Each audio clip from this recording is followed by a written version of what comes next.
start our January 14th workshop of Munhall Borough, and I welcome everyone here. Happy New Year to everyone. Happy New Year. We're starting a new 2025. It's kind of scary, isn't it?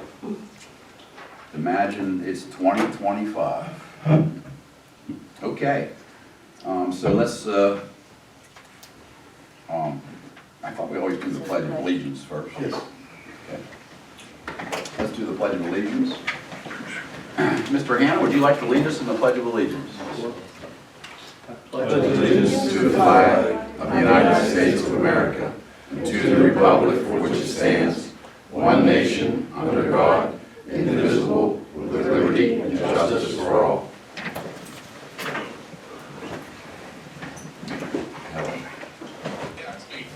Okay, I got you. All right. We turn the speaker on here, right? Happy New Year, Kevin. Happy New Year. Say that again. I wasn't happy New Year. Happy New Year, what? Hondo? Happy New Year. Okay. Congrats on the new grandbaby. I can't hear. Congratulations on the new grandbaby. Oh, thank you. Thank you. Yeah, he's a little cutie. Okay, so we're going to do the roll call Mr. Brennan, here. Mr. Rondo, Here. Mr. Shields, Here. Mr. Junkins, Here. Ms. Fry, Here. Mr. Eads, Here. Mayor Falls, Here. Chief Pollard, Here. Matt, here, and Bob, Here. I am here as well. Very good. I'd just like to say that Councilman Vodadian is at another meeting. He's presiding over another meeting for the fire company, so he did call me and tell me he cannot make this meeting, but he will be trying to change the meeting so he can attend more, so they don't conflict. Okay? Cool. Cool. Okay, so let's go to our registered presentations of LSSE and Munhall Area Sanitary Sewer Authority to present about stormwater maintenance for the borough of Munhall. Mr. Brennan, the representative from my company, LSSE, that was planning to present is running 5 to 10 minutes late because of the weather conditions outside. Is it all right if we delay that till later in the proceeding? Sure. Thank you. Okay. All right, so are there any public comments?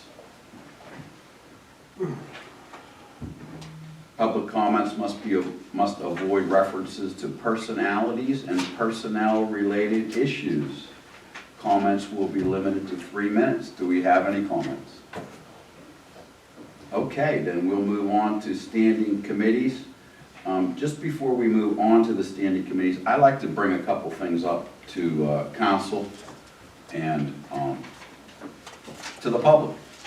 So starting off, I understand that we are repairing the street light on the intersection of 22nd Avenue and Main Street. Chief, is that correct? Is that in process? With this, we're gonna try to find grant funding for that. The signal. Yes, the light signal. Yeah, we're trying to find grant funding. We're not paying for that to be done? No, not yet. There's a grant opening that's open now that we're gonna try to apply for. Okay, so I just have a comment on that, and I've been speaking to people in the town, and from what I've been told, when that light was put in, there were sensors on the light, and the light would have what they call red, red, red. Is that right, Chief? Have you heard that term? I've never heard of that term. Okay, so I was talking with a past councilman, and he was informing me of this, and what that is when the red lights are red. So when, say a vehicle would come up from Main Street and hit the red light, that red light would signal and turn to green. If two people were coming from, say, 22nd Avenue, and they came at the same time, those lights would turn green, and the other one would turn red. And what it did was expedited traffic through the intersection. And he asked me that, and I said, well, I honestly don't know about that and wasn't sure about it. And he said, well, that was the way it was set up. And I was just wondering if we can put that back into the specs for whenever we do that. So I'm bringing that up just to is a matter of discussion to look into. Mr. President, question on that. Are we able to remove the right turn on red sign coming down Main Street? That was brought up on that question too, and that was put in there by PennDOT. PennDOT made them put that no right turn on red sign there. And this was brought into my discussion today, so I don't know if that can be taken out, but I believe at the time, the chief of police was directed not to enforce that right turn on red sign by our then Chief Parker. So, That doesn't stop people from sitting there, though, not turning. well, I know it doesn't. I know it doesn't. And that was discussed in this conversation. I don't know if it can be taken out, but I can't see why we couldn't take it out, but, you know. I didn't know PennDOT had jurisdiction over that. Do they, chief? I would have to look. I mean, take it out. It's causing a lot of I'm problems. just telling you, County road. was. It's a county road? It's a county Well, then road. PennDOT, maybe the county put it. Yeah, it had to be the county. Had to be the county, Okay. right, Excuse me, I misspoke. yeah. I'm sorry.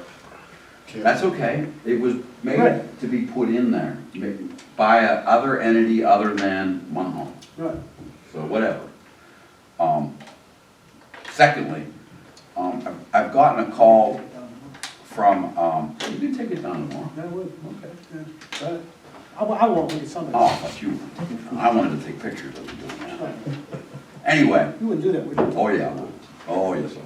Anyway. Secondly, and this is a question for all council, and it's been brought to my attention through conversations in the past month about Old Bradley Lane, which your buddy lives on. Oh, yeah. And from what I've been told and talking to other people other than your friend, that is a borough road. It is. And it being a borough road and the taxpayers who live on that street, there is no reason for that to be in that position. I know half the road is in Munhall and half the road is in West Mifflin. But there is no reason in the world why we don't work with West Mifflin and get that road paved. They've actually been taking, well, here's the thing. It's not paved. We're going back. We just can't pave it. Has to be water runoff, storm There's a drains drain put, down there. storm drains put in. There's a drain there. Well, it's not suitable for what we have to Well, do. there's a drain there. Yeah, but Mickey went and dug a drain, went into a hole, and it fills up and floods the street. Well, We had the engineer come out there 20 years ago, wrote up specs, cost us $20,000 to do the, and it would cost us $200,000 then to put the drainage in and pave it. I don't believe it. Well, okay. So I think no matter what is going on there, it's absolutely absurd. Have you seen what's going on there? There are people to live? Oh, it's like a junkyard. So, no, not the junkyard that's in front of them. I'm dirt talking road. about the road. To get onto the people's driveways is horrendous. You're talking about Old Bradley Lane itself. Old Bradley Lane. It's been bad for 20 years. It needs to get fixed. There's no reason for it. There's no reason for taxpayers who live on that road to fight the egress of that property to get to their home. I would like to see our engineer take a look at it and look and see if there is a drain there. Because just by one person saying there's no drain there, is there a drain there? Let's speak on it. Let's get some information on it. I had a contractor look at it in the summertime. Okay? Okay, we could put a catch basin there and tap it in to, Across in the. Riley Lane, yeah, we Yeah. could tap in there. But you're talking, $30,000. Whatever, $30,000, those people they pay taxes every year, them people. I understand that. And we need to work with West Mifflin on that, and West Mifflin could pay half of that fee as well, whatever. Actually, Yeah. West Mifflin's been grading it and putting gravel down. We haven't done much of anything. Well, we need to. West Mifflin has done a lot I of think it. that's our responsibility Can for we take- people that live there. Can we take some millings up there in the machine and at least try to smooth it out for them? Would that be something we could do on our own if we tapped in, pave ourselves? I mean, we could, Yeah, we could pave it ourselves. Is someone talking there, Mr. You're Ondo? gonna need somebody with a transit, Okay, we tap in, make sure we get enough fall. All right. But I had a contractor out there and he said it's doable. Good. But, you know, I can't make that But $30,000. the original drain that sits there just goes to nothing. Nothing. But there is another spot that can, but the drain that the borough put in, it doesn't go to any. Yeah, I was there when he did. Right, you know that. We need to get that dealt with. There's no reason why those people have to live with The that. house at the bottom, it's the one, only one in West Mifflin, Yes, I've seen 4 foot of water there. Oh, yeah. Yeah, that fills up. well, Where is Old Briar Lane? Old Briley Lane is where, if you come down Briley Lane, it's the left-hand turn where there's about 6 or 7 houses there. It's off to the left. Oh, like, It's to the left, down before the by- crossroads. like where that Hill Street is. No, Before you get to the crossroads on the right, coming Okay. down Briley Lane, shoots to the left. About 100 yards from the intersection. so, that's one portion that needs to be dealt with. I've also had a request from someone that lives on that road, and he never asked for the road to be repaired. He's asking for, and I think it needs to be done, is we need to have a sign there that says that this is Old Briley Lane. Because he gets mail, his address is Old Briley Lane. We don't have a street sign there on either end. Oh, wow. So we should have street signs on each end of Old Briley Lane. Yes, Mr. Ondo? Is that the one that's like a cobblestone road or? It's a flag dirt, road? it's a dirt road, It's gravel. Yeah. yeah. And through the past years, I was always under the impression that it was a private road, but it's not a private road. And what that's been discussed to me that's the original Briley Lane, which was the main road. And now they just let it go for It was, God knows how it was long. never paved though. Why don't, No. okay. Not that we got away with it, never paved it, it was never paved. All right, so I'm bringing these up so that council can discuss this and look at it. I think it needs to be dealt with. I had somebody complaining about Emerson too, with all the catch basins and the cement popping up and everything too. That hasn't been done in so long. Emerson as well. And that's gonna be big because don't we have to take all that concrete out, Bob? I thought that was Ellsworth. Ellsworth, I mean, yeah. Ah, Oh, yeah, what are you Oh, gonna do? I don't Ellsworth, know. yeah. I'm sorry, I missed thought there. I couldn't figure it out, yeah. I think we should wait on that because I think either the gas company or water company's putting a line in from Elizabeth down to Caroline. So depending on where they put that line, they may end up tearing the street up, so we'll have to fix it. Well, that would be a blessing. Wind. awesome. Yeah. If they start to get there, So I definitely think we need to have signs put in there for street signs. Yeah, I can do it mean, tomorrow. that goes that's just common sense for ambulances or emergency people or people who are visiting someone, they can't even find the road, or deliveries. And you or know, anything. the last house on Homestead Duquesne Road, the back of it faces Old Briley Lane. Yeah. Even though it faces basically Homestead Duquesne Road, it has a Briley Lane Right, address. right. So that's really confusing. Well, that house sits back there, you don't Yeah. even know it's there if you don't know it's there. There it goes. Secondly, thirdly, actually, I'd like to speak about the old municipal building, and I'd like to get the study so that all council can look at that again, because we were told that our employees do not want to go into the building, and I think the police went in there, did multiple training exercises in there. People have been in there since then, and the firemen are in the building. We had studies done by our engineer that tells us that it's not any conditions that are dangerous. So I'd like to get that back in front of the Borough Council's desks, and we can discuss it, because there's no sense in us letting that building sit there for God knows how long before the fire company wants to do something with it, which may never happen. I still get weekly requests from Munhall Cares, the free store, who wants to at least store some things in there. Well, I would like the girl to rent the place out and do that if she's still interested as well. Well, I mean, renting out is an option, but I mean, see, the free store wants to at least store I know. some things. I know. Get stuff out of their garages. and Well, the stuff. one woman wanted the whole floor, wanted the whole. She did say that. Yes, she did. She was there, she said that. I'd still like to sell it, that's my opinion. Oh, that's okay, we're all entitled to our opinions. Thirdly, thirdly, Officer Williams is no longer on our heart and lung program.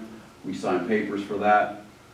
That opens our door to hire another police officer. I'm all in favor of hiring another police officer. He's no longer an employee. He's no longer an employee. He's now officially retired, or I don't know what the actual term is that he's undertaken, but he's no longer an employee of the borough.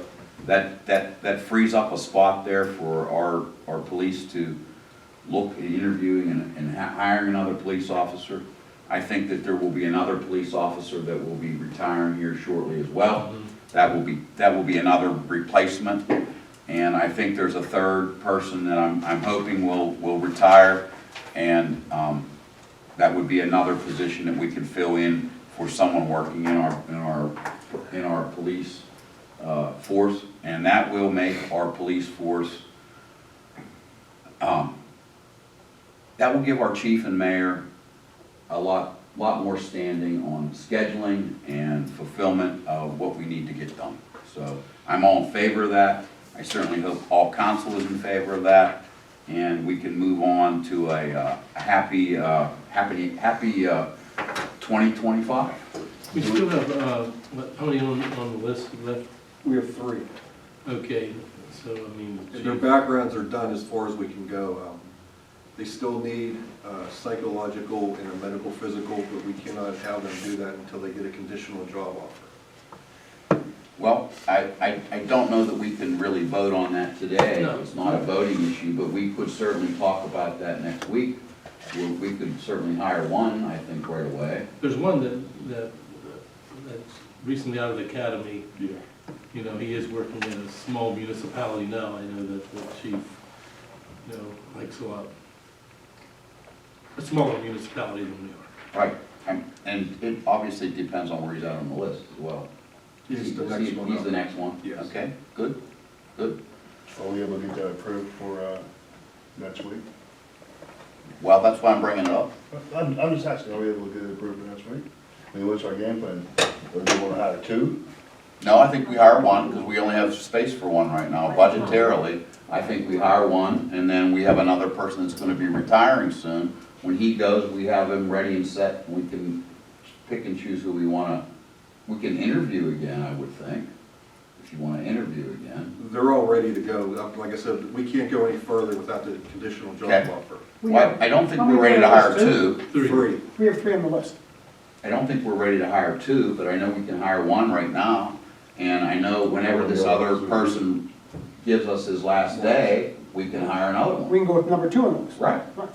And then the third person, if he retires, we have 3.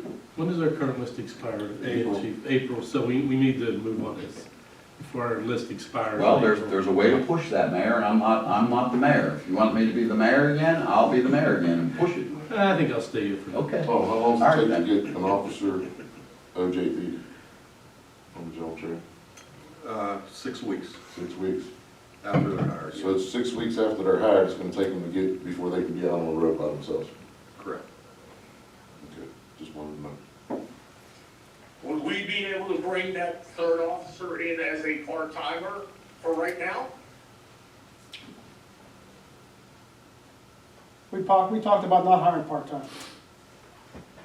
Well, eventually we're gonna hire 3. If we're gonna. We hire don't know that for sure yet, Kevin. The third person that I'm thinking hasn't really said that yet.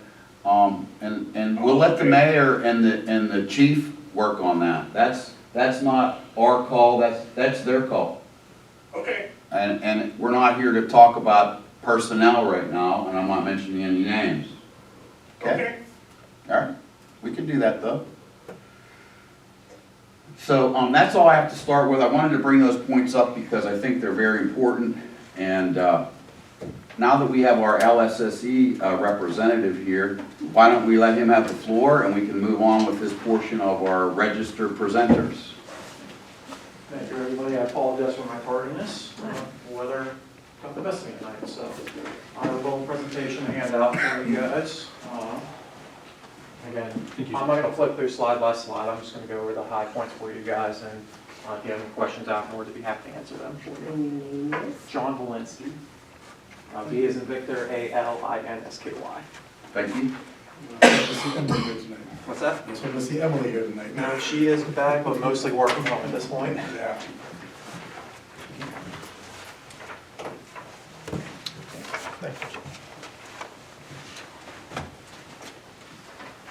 So, again, appreciate you guys letting us present here this evening.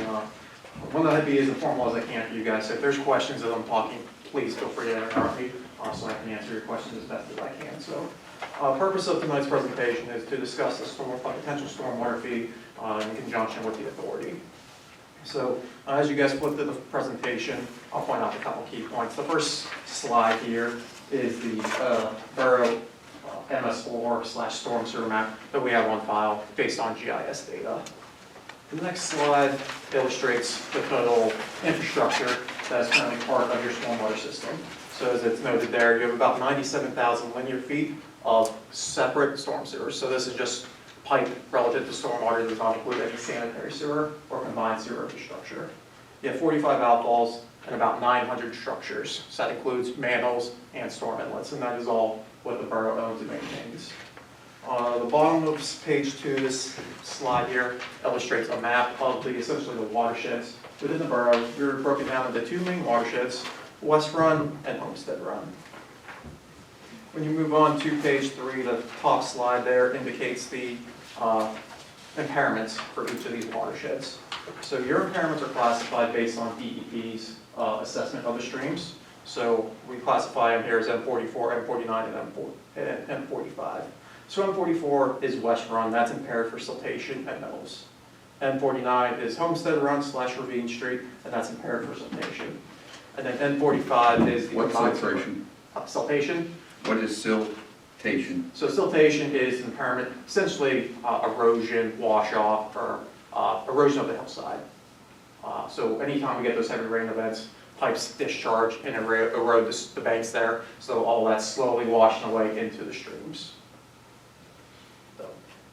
And also, as you see on that page as well, there is a little table. I know it's hard to see, but DEP has classified Munhall Borough as essentially a combined watershed, where we can review the whole borough as itself, as one watershed, as opposed to 2 separate tributary ones, like I mentioned earlier, between West Run and Homestead Run, since they're all still tributary to the Mon. So moving on to the bottom of page 3 here is relative to elements of your MS4 permit. So I think you all are aware of what requirements are within your MS4 permit. There are 6 minimum control measures that you must kind of achieve every year relative to show documentation that you are meeting the goals of your MS4 permit. MCM1, public education and outreach on stormwater impacts. MCM2, public involvement and participation. MCM3, illicit discharge and outfall detection elimination. MCM4, construction site stormwater runoff control. MCM5, post-construction stormwater management facilities, maintenance on those. And MCM6 is pollution prevention, good housekeeping. So this is essentially the 6 items that you guys have to meet every year as part of your MS4 permit. Also part of your MS4 permit is back in 2017 and 2018 when your permit was renewed, the engineer at the time hatched did what was called a pollution reduction plan. This plan was implemented and approved by DEP to address the siltation impairment I mentioned earlier. The intent of this PRP, if you will, is to reduce the amount of sediment being discharged into the streams within the borough.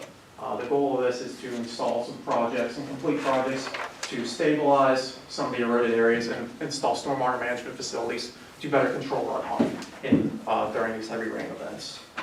So on the following slide, there's 2 images here that I'll reference. The top slide, PRP highlights from 2017 Hatch-Chester plan, and illustrated about 5 or 6 different proposed projects for the borough to complete as part of the PRP plan. The main one was a stream restoration project.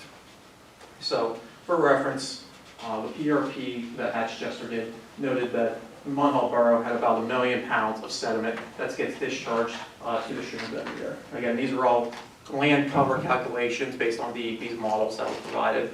Every municipality in Allegheny County has some form of a PRP. Part of this project then was to reduce the sediment by 10%. So rough numbers, it gets you to about 120,000 pounds of sediment per year you have to reduce it by. So most communities went down the stream restoration path because that seemed to be the most bang for your buck at the time whenever this draft permit was being issued and these PRP plans were going through. So part of this stream restoration project would be to be constructed in accordance with the permit requirements to meet the PRP goals. So also part of this PRP renewal, there was a little budget and finance section in there that referenced what Hatchchester believed would be required to be spent towards these PRP projects. So I know it's hard to read there, but they noted within a 5-year time period, the total cost would be about $5.5 million or $1.1 million a year to address these PRP requirements. So the two photos on the bottom slide there are two examples of similar projects in the neighboring community that were completed to address their PRP requirements. The top one is a stormwater facility, management facility, detention pond, if you will, that controls runoff from an existing residential neighborhood and then holds it and releases it over an extended period of time. The bottom section is a recently completed stream restoration project where they stabilized the banks and kind of cleared out invasive species to establish a new riparian buffer. So again, that was just completed this fall, so it's still got some time to grow, but those are kind of examples of similar projects. Where is that second picture? The second picture, that is in Baldwin Borough, over by, you know where Dollar General is? Yes, I do, on Joseph Street. Yeah, so right, that cemetery, if you pull into the cemetery there, as soon as you make the bend on the access drive, if you look right, we did that's the stream restoration project right there. So this does not, these are no pictures from my home. No, both of those photos are Baldwin Borough completed projects that they did to address their PRP. Looks like a trout stream. What's that? Looks like a trout stream. If I had the photo to show you beforehand, you would not believe I the can see before that. and after. Impressive. Yes. So now we're going to talk about why consider a fee. So typically in most municipalities, stormwater maintenance comes out of the general fund. A lot of people have started to look at this stormwater infrastructure. It's an unfunded utility. There's no source of revenue for this utility as opposed to sanitary, gas, electric. There's no revenue dedicated to this stormwater infrastructure. And just like every other infrastructure that's been installed 30, 40, 50, 60 years ago, it's coming to the end of its life and it needs maintenance. So part of the typical cost of any municipality is doing projects or general maintenance to keep that infrastructure updated, just to extend the life of this infrastructure. So the reason why stormwater fees are useful is because most of the stormwater runoff is based on impervious area. So the more densely populated a community is, or the more pavement areas, house areas that you guys have, the more runoff is generated. So the way we have looked at it in the past for all the communities we've prepared these for is that we look at everyone individually as their own. So what I want to say to that is we assess the fee based on what's called an equivalent residential unit, 1 ERU. So the process, the way this works is we review each municipality. We do classify them into different categories. We have single family properties, non-single family properties, which is typically your commercial establishments. This includes tax exempt properties, churches, schools, larger areas that have large parking lots and large structures that are contributing to the runoff events. So we review these properties. What we do is take a sample parcel, typically 50 or 100 single-family residential properties. We calculate the impervious area of those properties. By that, we take an average and see, all right, 2,000 square feet is the average number of impervious area for each of these single-family units. So from there, we take that 2,000 square feet. All the single-family properties are built at the same rate as long as they're still within that 2,000 range. If there's some communities that they do have like an escalating scale, or smaller condensed properties or smaller neighborhoods are built at a higher rate than some of the larger properties. Again, because they want to be equitable and fair to everybody. I'll reference again Baldwin Borough, for example, next door. They've adopted a stormwater fee. They built all their single-family properties at that 1 ERU, and I'll go into the pricing at the back. Last slide, there are kind of similar communities that have adopted the fee and what their rates are. And then from that 2,000 square feet, you would then calculate the impervious area of all commercial establishments. So for example, if a Dollar General has 10,000 square feet of impervious area, they're billed at 5 ERUs.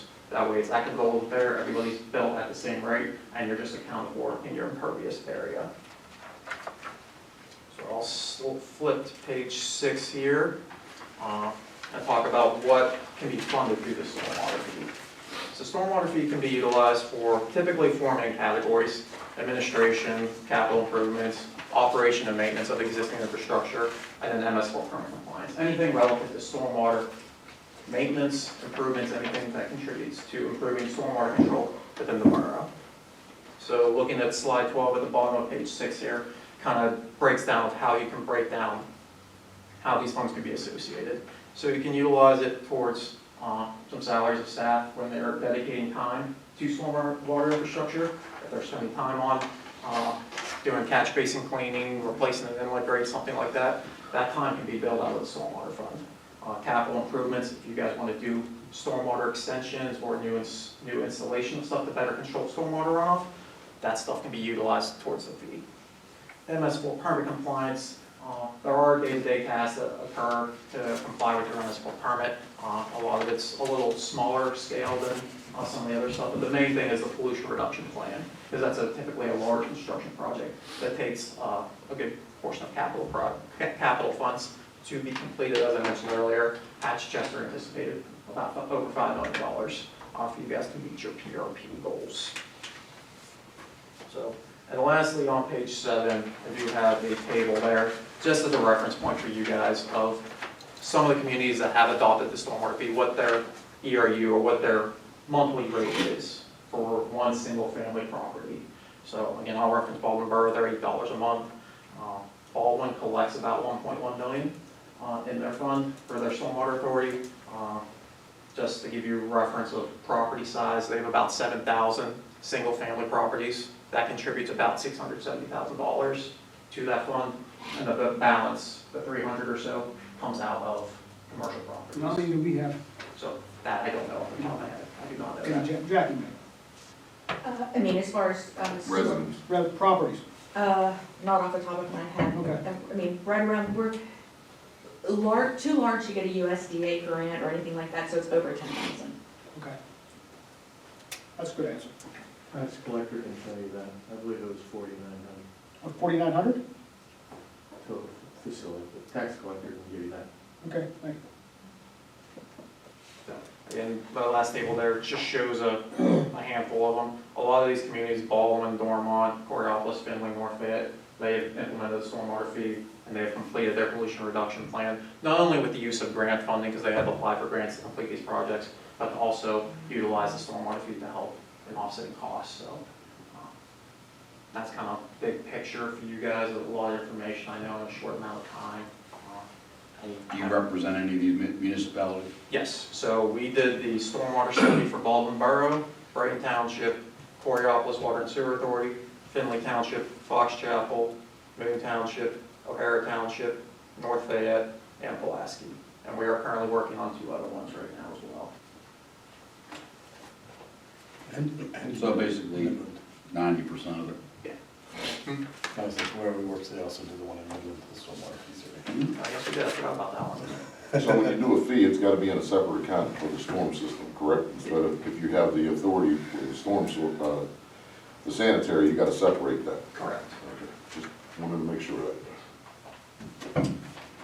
So the MS4 compliant, how often is that? Just try to stay compliant, or what happens if we don't do what we put plan moving forward? So your MS4 permit, you have to do what's called a progress report every year. So like all of those 6 MCMs I mentioned earlier, you're submitting September 30th a document with the help of staff and the engineer of what you did for that year for your MS4 permit. So that gets submitted to DEP every year. Relative to your pollution reduction plan, that's the big one that a lot of communities are trying to get to the finish line. Because again, we had COVID in there, not a lot of good direction from DEP of what the expectation was. And everybody's still going for the same grant funding to complete these projects. So everybody's going in, a lot of communities are going in for small pool money. So you're getting as much as you can and spend the dollars as best you can. So relative to the pollution reduction plan is the big one that everyone's asking questions on of what happens if I don't do this. Right now, we don't have an answer for that. Our understanding from some presentation from DEP is we'd expect some sort of consent order agreement to be issued for communities to give you a hard deadline date. But right now, DEP is still currently reviewing the requirements of what the next permit is, because currently your permit was set to expire 2 years ago, in March 2023. It's been extended indefinitely as DEP still works through what the next permit's gonna read and still how to kind of resolve any outstanding communities that don't have their PRP. So that's kind of where Munhall Borough's permit is, as well as a lot of adjoining communities as well. Bob, are we MS4 compliant right now? I don't think so. No? No, because we have not completed any PRPs that were set forth in that plan yet. But we do the outfall monitoring, we give them the yearly report, we do the training and all that stuff, the educational stuff. The reason why we're not, is that because we don't have the personnel or the time to do it? Basically, yeah, Or the money, correct? we have very little money towards it. We have no line item on the budget for just that, right, Dave? We just have more general catch basin. Right. But nothing specific for the pollution reduction plan. Bob, on an average, how many catch basins do you take care of a year? I don't, Maybe 100, A year? out of 700. Out of 700? Yeah. copy, I think. And it's hard to get to that, isn't it? Well, I have to schedule a truck like a year in advance. So I basically only get like 6 weeks out of the year, And how much does a truck cost us? about $900 a day. 900 a day, and we have it for 6 weeks?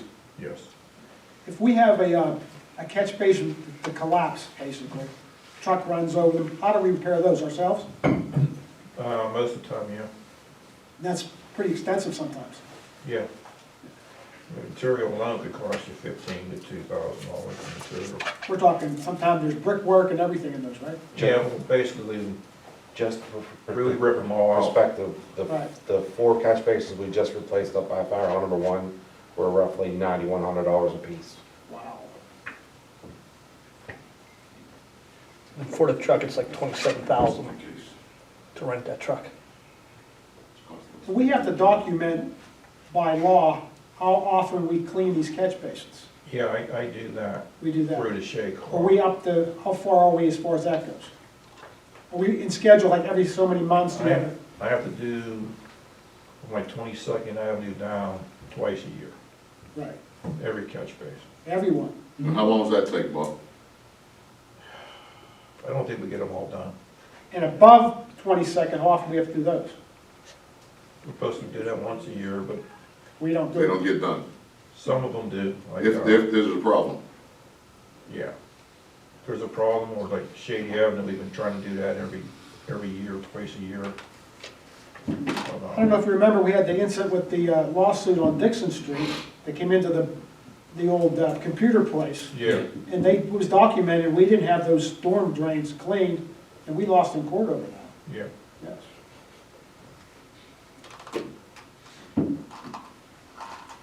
It's a, if you buy a Vector truck, it's gonna be a full-time job for 2 men, just to keep up with the catch basins. Until it gets caught up. And then it's like a rotating schedule. Yeah, well, all once the you time. do it, then you gotta start next year, you gotta start all over again. Do you think, asking both of you, everybody, do you think a regular street sweeping program would help also? There is a street sweeping program that. Yeah, I have to found do the by lower end library. twice a year. How about above that? We don't, I have to rent the truck that another, helps a lot though, to keep a lot of the debris from the storm drain. And Bob, Right. for you to be able to do the storm system the way it should be done, how many more people you need? 5 or 6. We just went through this last night. We don't have it. I mean, just to, like I said, just with the Vector truck and then repairing what's broke that we haven't gotten to. You need a couple of guys just to, fix catch basins.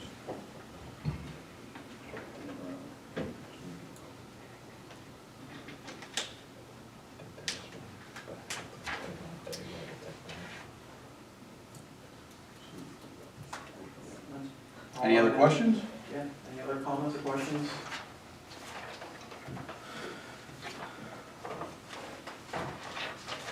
Okay, thank you for coming. All right, thank you all for allowing us to come tonight.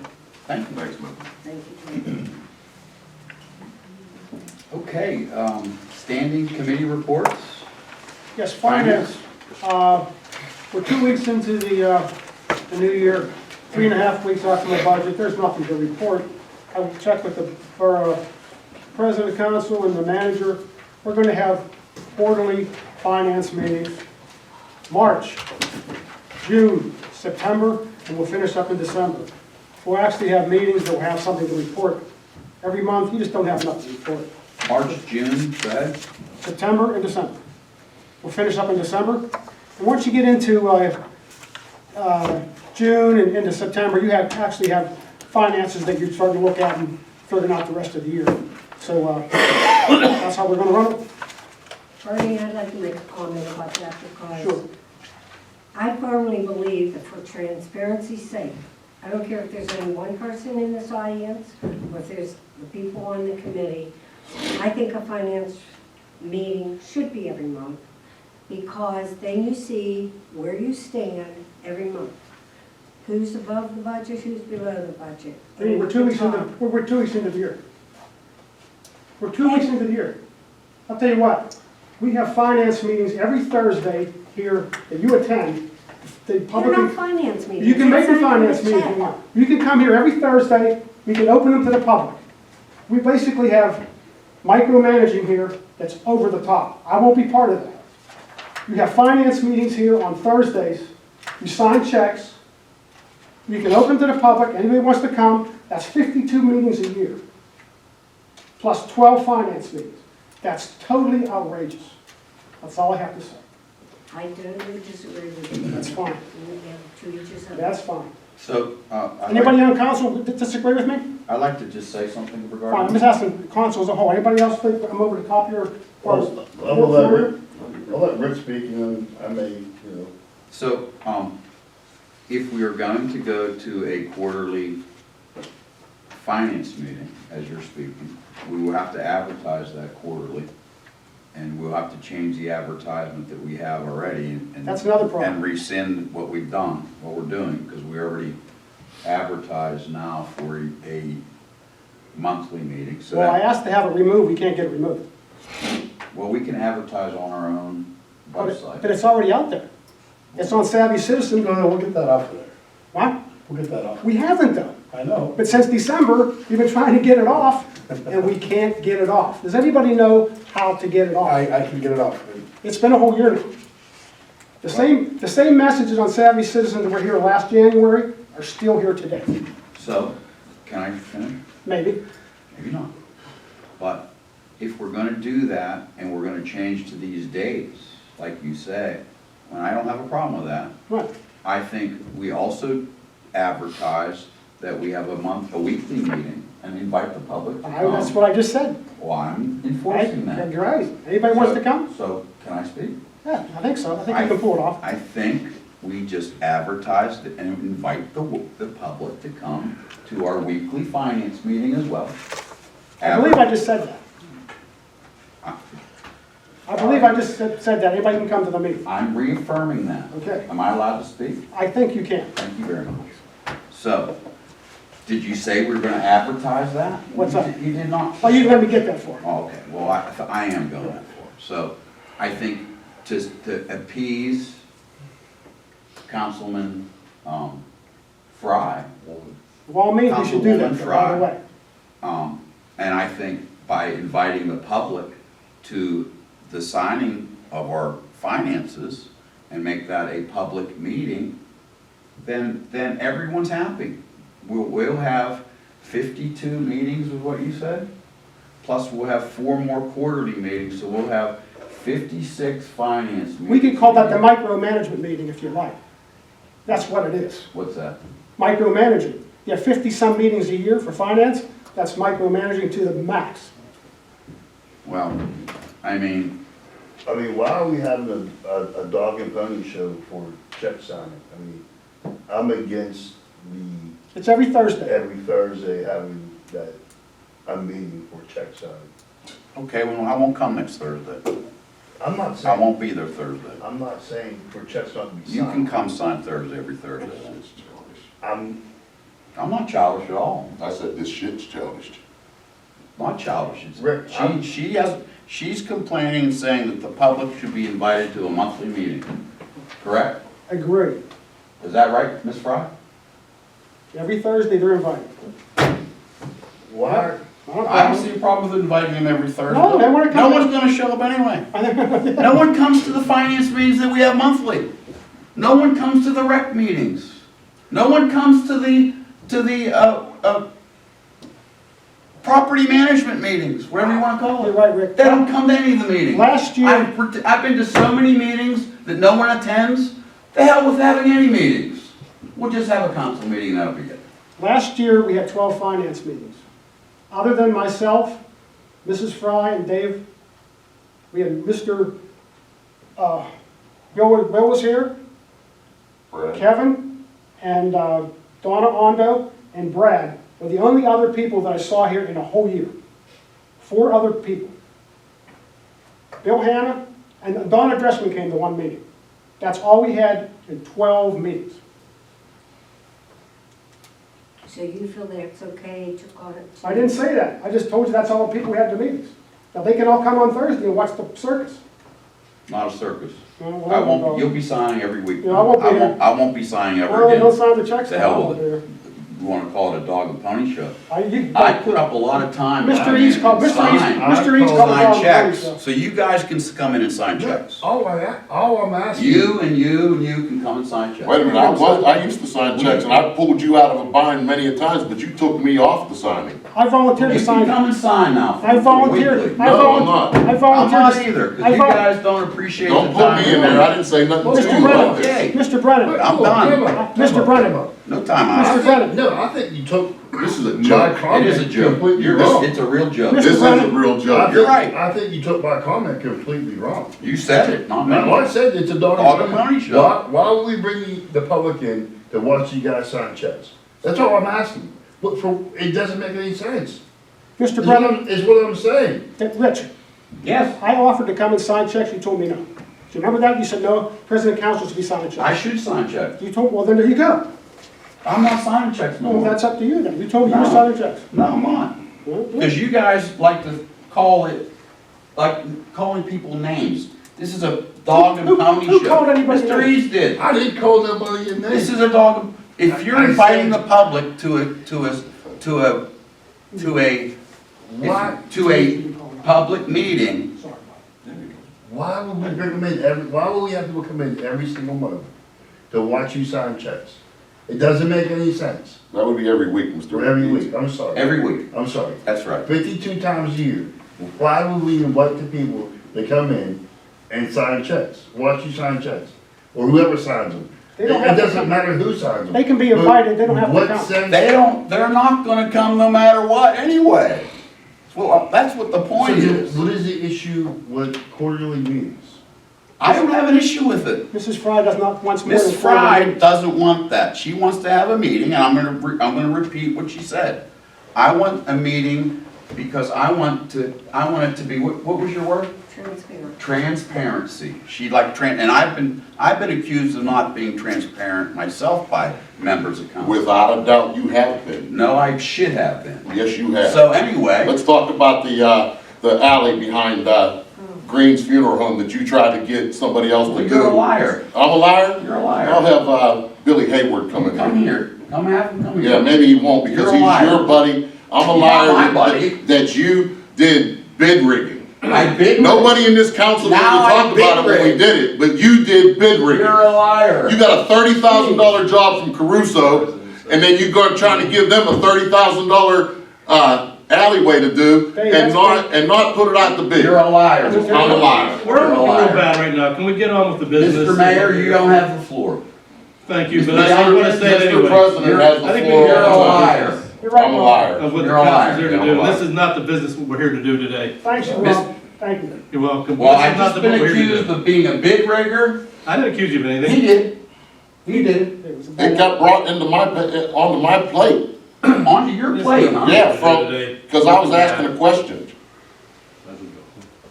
And Mr. Hayward won't do business with Munhall no more because you took an alleyway off him that you promised. I didn't promise him anything. Okay. And you want to say that again, and I'm gonna say it for the public to hear. I never offered Mr. Haywood or Caruso's a job. Oh, At all. they weren't gonna get 2 pieces of equipment for $6 grand and not pay for it.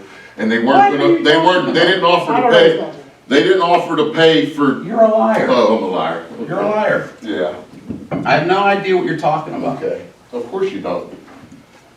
And I'm about fed up with your mouth. Well, then do something about it. Whoa, whoa, whoa, whoa, whoa.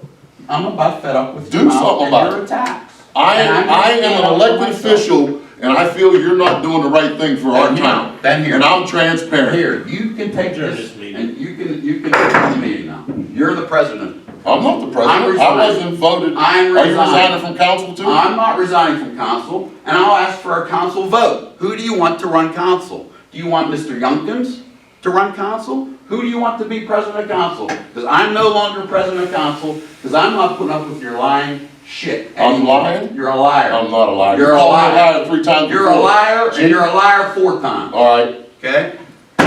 Why don't you say something? Why don't you do something to me? You're a liar. I'm a liar. You're a liar. I'm a liar. Do something. The truth is the truth, and I'm not gonna put up with your Yeah, I'm lies gonna bring anymore. Billy Hayward in here. Well, you bring him in here. I'm done with it.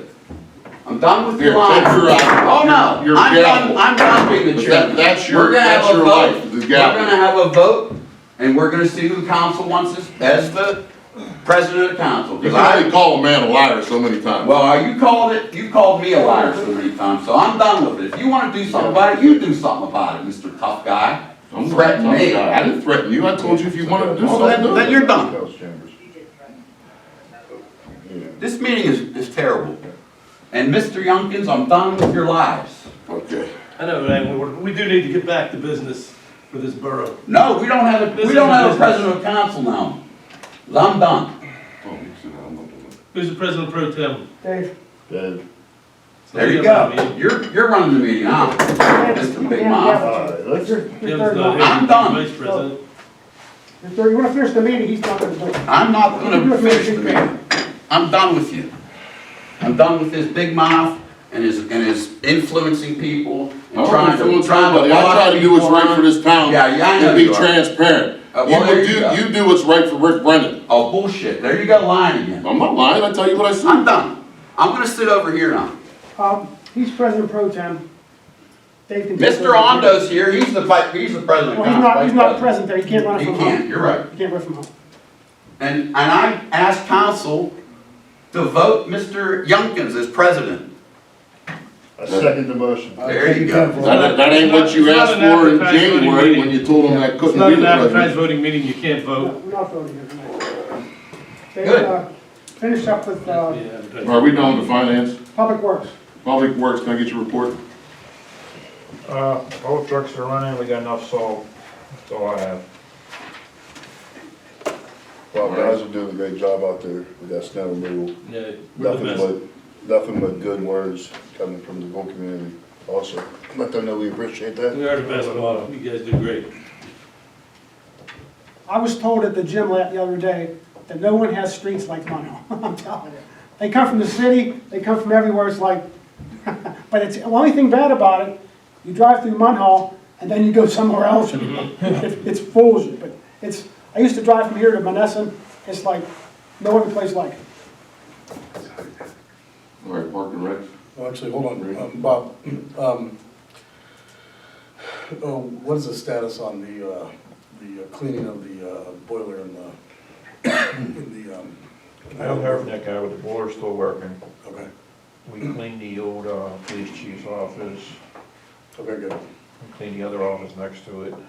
That was designed so we could actually put storage stuff for Munhall Cares into the old police. Yeah, and I get weekly messages and calls from her. So they can come through the doors there and enter through there? Yeah, not open to the public, but open to the people that are willing to move things in for storage. They can go in over the garage doors. Storage, right.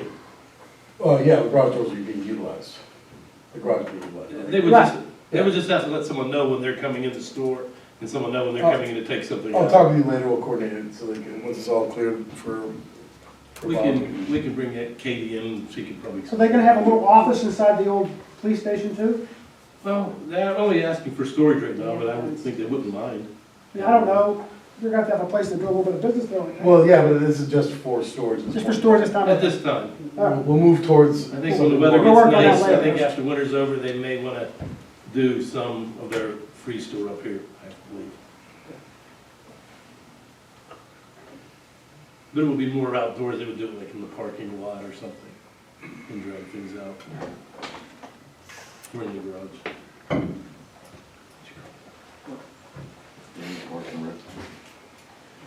For Parks and Rec, I wanted to tell you all that the Gaga pit down at Triton is totally completed. That boy Scott did his Eagle project, and the pit is there.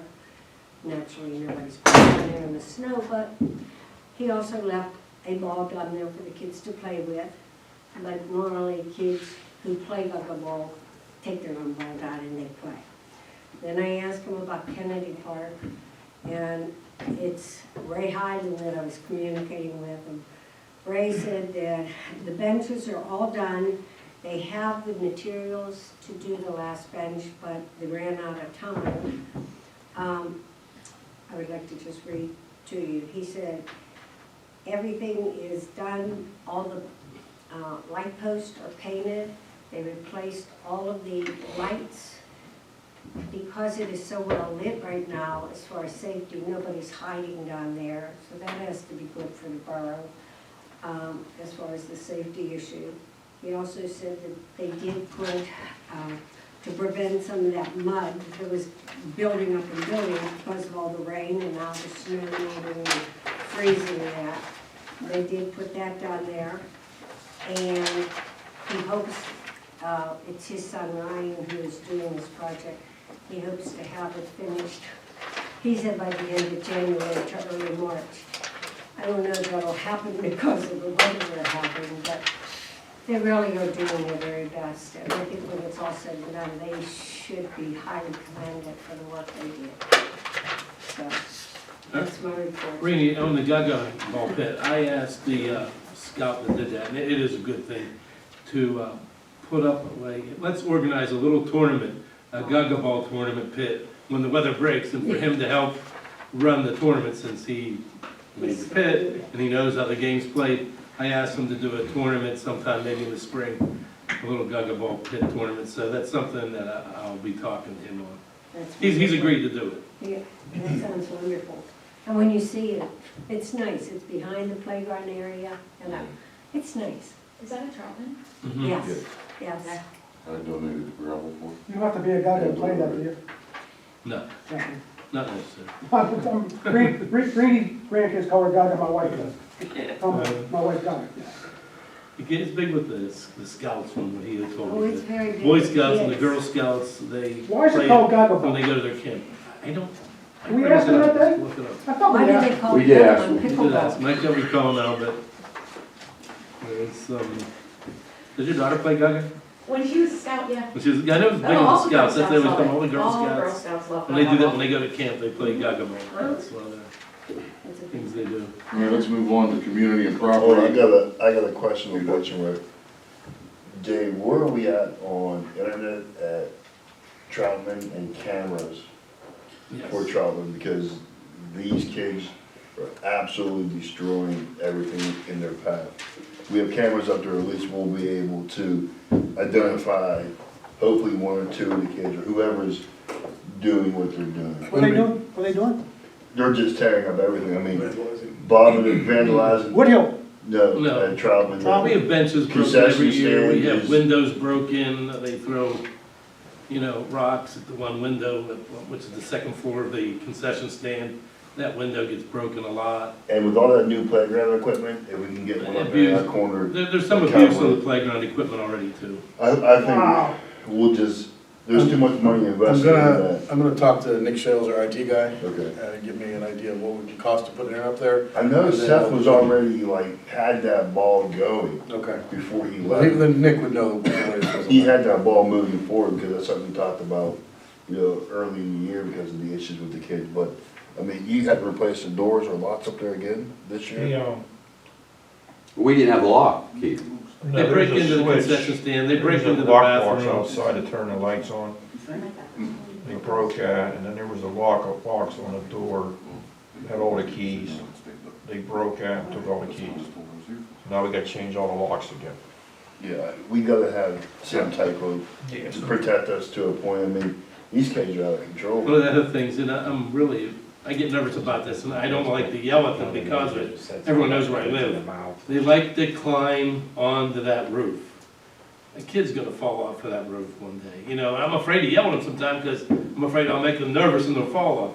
But I've called our officers many times, hey, they're on the roof again, they're on the roof again. How do they get up there? Climb up? They climb, there's in the back of the concession stand, in between the bathrooms, they jimmy up this little, what do we call it? Downspout?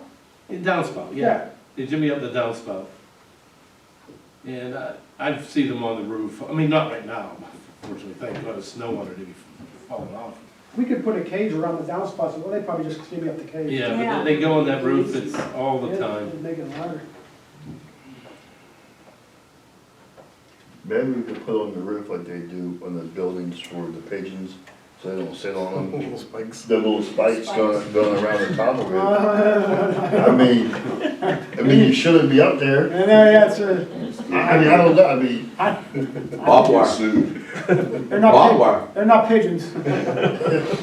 But no, in general, I mean, Yeah. then they're not climbing. Fences. You're gonna prevent them from climbing up there. And then you put Maybe the not. sign, no climbing, because, it's up there. I mean, They I can't don't say know. they didn't know it was up there. But I think, having the internet up there and having, the cameras and start, police will have access to it. So it would be hopefully a deterrent. Put I think those the cameras up there first. Right. They don't even have to be hooked up, put a camera up there. I think the solicitor would tell you about the spikes would not be a. It's for the pigeons. It's Okay, so that's all fine, well and good with cameras. What are we gonna do when we do catch somebody? What are we gonna do to them? magistrate, I mean, take them back to their parents. I mean, if my kids are doing something wrong, you bring my kids home, I'm gonna obviously discipline my kid. But, not saying that they're going to, but Me too, but that's not the way it works. What are we gonna do to them? take them down in front of the magistrate. We go back to the same thing, you have the juveniles, the police officers have to watch them for 4 or 5 hours, but still we have to keep them off the roof, basically. I don't know how to do it, I don't know. I mean, we can't keep spending $200,000 to repair a playground. Also, I mean, there's a point that we just tear all the playgrounds out? Yeah, my worst fear is that playground in a year or 2 years is gonna be trashed. Right. If we don't do something. And there's, a lot of money went into that, borough money and grant money. Do they do it basically at night or during the middle of the day too? Oh, it doesn't matter. Doesn't matter. It could be Sunday afternoon, it could be after school. Not much really happens, I don't think, in the middle of the night. When things happen in the middle of the night, All the or time. people that go down there and do other things, but not, drink or smoke weed or whatever. That's what's happened mostly in the middle of the night. But, the vandalism can be any time, but it has been in broad daylight. All right, Zach, we done with that? Community and property, we got, Braveheart's bringing his, lawyer in the next meeting to give us a presentation on the tax forgiveness that we're trying to figure out and how they do it. When you say next meeting, David, you mean next week or are you talking next month? Next week. Next week? Yeah. Great, great. I tried to get them to go until the workshop, but they wouldn't get it done because they're trying to get these properties taken care of. So they wanted to come to the regular meeting. Good. So you gonna do the items for consideration? Okay. Hold on. All right, the first thing is, we have to select an auditor for this year. There are 2 proposals we have in front of your packets. One's from Zelenowski Axelrod and one's from Lewis Plum. To break it down, I met with both of the representatives from these companies. I like them both. The Zelenowski one, the guy I met, Brian Crucial, his quote would be $20,500 for auditing services. for the year. And Lewis Flung would be $20,000. Zelenovsky can get it done by the beginning of April, which is the DCED deadline for our financial audit. While Lewis Plung does a lot more tax work, so they would be able to do it by June. So it's not as ideal, but both are much faster than our current one, which had to do up in October. So we got. I'd go with your recommendation. Yeah, I would go with Zelenovsky Axelrod. I know him from before. Sounds good to It's me. $500 more expensive, but I think it's worth it. Okay. So we can put that, we can put it for a vote for next week then.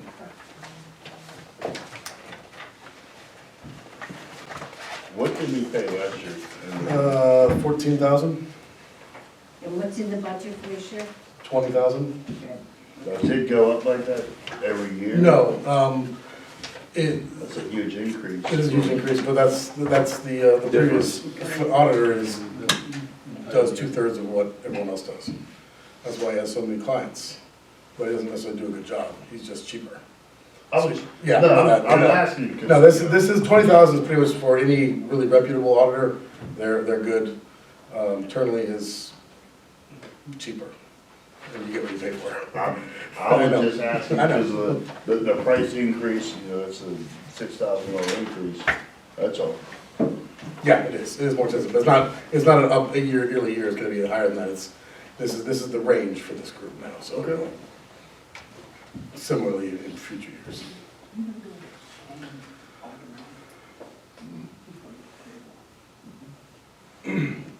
Next to discuss is the ALOM Spring Conference. We budgeted $4,000 for council to attend this year. That's about 4 people. So I'll leave it to council to decide who they want to send. Just so we don't go over budget. That's not even 4 people, 4,000. No, I think we budgeted 4 people. 4 people would be about 4,500 to 4,800. I mean, it's slightly more. Yeah. It's about almost $1,200 for the whole All 3 days. conference, about $1,200. So I don't know how council wants to. Does that count you going? No. It's Okay, that's you and 4 others. Yeah. But he has money in his Yes. part of the Right. budget Yeah. to cover him.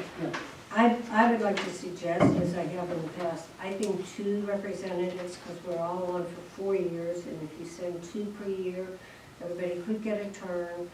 You would be sending, and hopefully they would come back and report what they saw on that. I really feel that, I to went last send year. all those people is not necessary. I went last year, I would not be going this year. I think it's a valuable experience for council to go, and as many as we can send, and the mayor also, and the manager. It's a valuable experience, just the networking that you get, and the seminars are excellent. And, for instance, I want to go, I've been on the board of directors, past president for the Boroughs Association, I do want to go. Well, this is Alum. But I'm on the board of directors for Alum. Oh, okay. I'm on the board of directors for Alum and past president for Boroughs Association. Do you get a free registration? No. Well, we do get one. You get a free registration? We get one free So you registration, get- but that doesn't count the hotel. We get one free registration because we are a banner community. So the You save registration $50. is about $400, $450. We save that much then. We'll save one registration because of being a We'll banner put that community. towards the auditor. So we do need to do that. That's one reason why we push to get that banner community. It's not a big savings, but it does save us $400 to $450.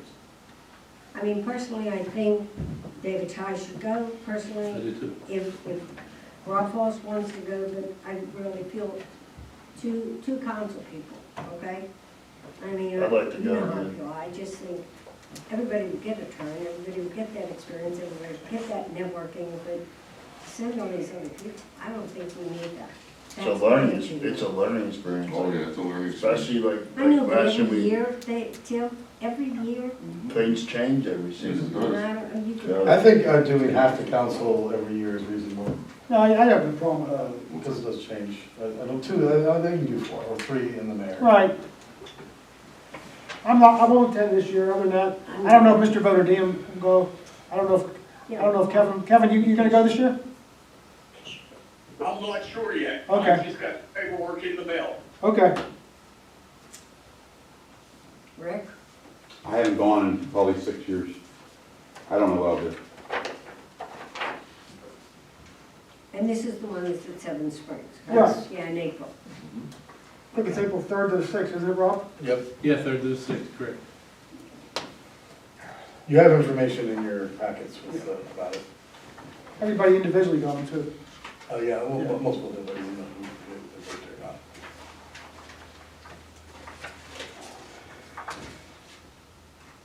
I mean, you can think about it and decide on what, finalize it next week, whatever the council wants to do.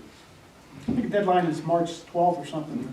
Yeah, but I'd like to get it in Everything's sooner. in municipal. Well, it is best to get in there early because if you want to be at the main lodge, which could fill up, where everything happens at, if they fill up, they put you in, and some people actually used to like this, but I don't. They would put you up on like a condo and you would have to drive down or shuttle down every day. To get in the main lodge, you really probably should get in early. And that's where the conference is and all the Yeah, seminars. being up on that hill is terrible. Yeah, I don't like going up on that hill either. It's- Especially in April, early April, it could still snow up there, and they could get a Snowed nice, last year. they could Friday get a night. nice snow up at Seven Springs in April. Last night, Friday night, it snowed all night. Right. Yeah, I wouldn't want to drive down for the meetings every day. What's this other It's the same, I think you duplicated it. No, No? Oh. well, is that because, You had spring conference by ALOM and spring conference ACBA. is it different? ACBA is a different conference?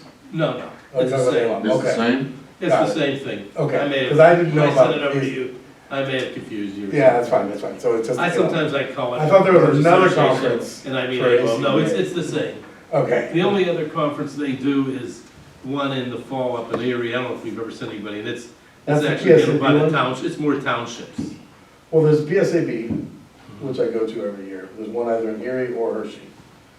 And then there's also PSAT, which is for Yeah, townships. Erie's the one in Erie.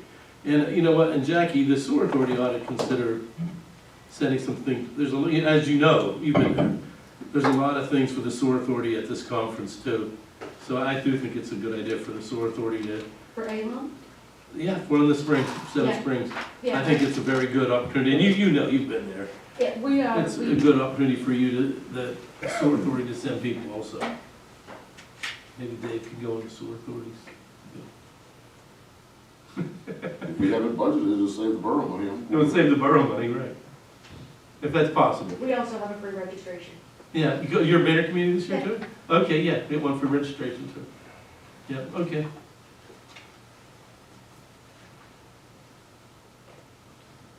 Okay.